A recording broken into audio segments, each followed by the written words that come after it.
menene dan me za a yi kisan ka za a yi waye. I want to give you your answer now. Ẹ jọ̀ọ́ nítorí Ọlọ́run àwa tá jẹ́ àwa Yorùbá. Ẹ dákun ìgbà wo ni Mùsùlùmí tó wá tó bẹ̀rẹ̀ sí ní criticize ẹ̀sìn Christian. Àbẹ́sìn àbáláyé. Mùsùlùmí mélòó ló jáde tó ń criticize yín. Ẹ jọ̀ọ́ nítorí Ọlọ́run mo fẹ́ kẹ́ sọ fún mi.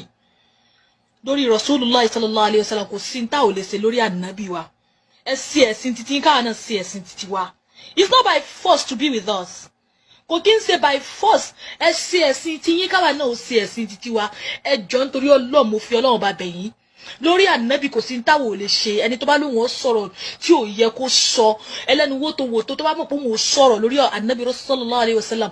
Àwa máa pàdánù ni tó bá lóhùn ó sọ rubbish lórí ọ̀rọ̀ Ànábì. Ikú ni. Tí Ànábì ó jẹ́ bí nǹkan tí èèyàn fi ń ṣeré ni. Ẹni tí ó gbà wá là lọ́jọ́ àgbéǹde alkiyama. Ẹni tó jẹ́ pé torí rẹ̀ la ṣe ń sáyé bí ayé tá wà yìí.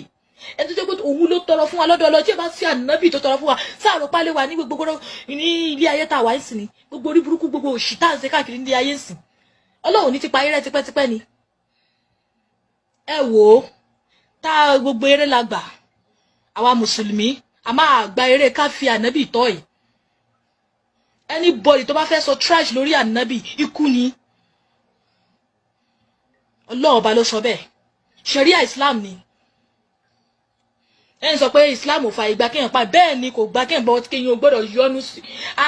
Kí ló dé sí ìgbà mélòó làwa bú ẹ̀yin Christian àbí ìgbà mélòó làwa sọ̀rọ̀ burúkú ọ̀rọ̀ kò bá kù bẹ̀. Ọ̀rọ̀ tí wọ́n ní ọmọ yẹn sọ ẹ jẹ́ kí n sọ fún yín bẹ́ẹ̀ yín tẹ́ understand the Hausa. Ìtọ́ ọmọ yẹn wọ́n post inú group wọn ni group school tó jẹ́ àwọn student University of Sokoto. Wọ́n post nǹkan tó jẹ́ nípa Rasul sallallahu alaihi wasallam nípa ẹ̀sìn báyìí.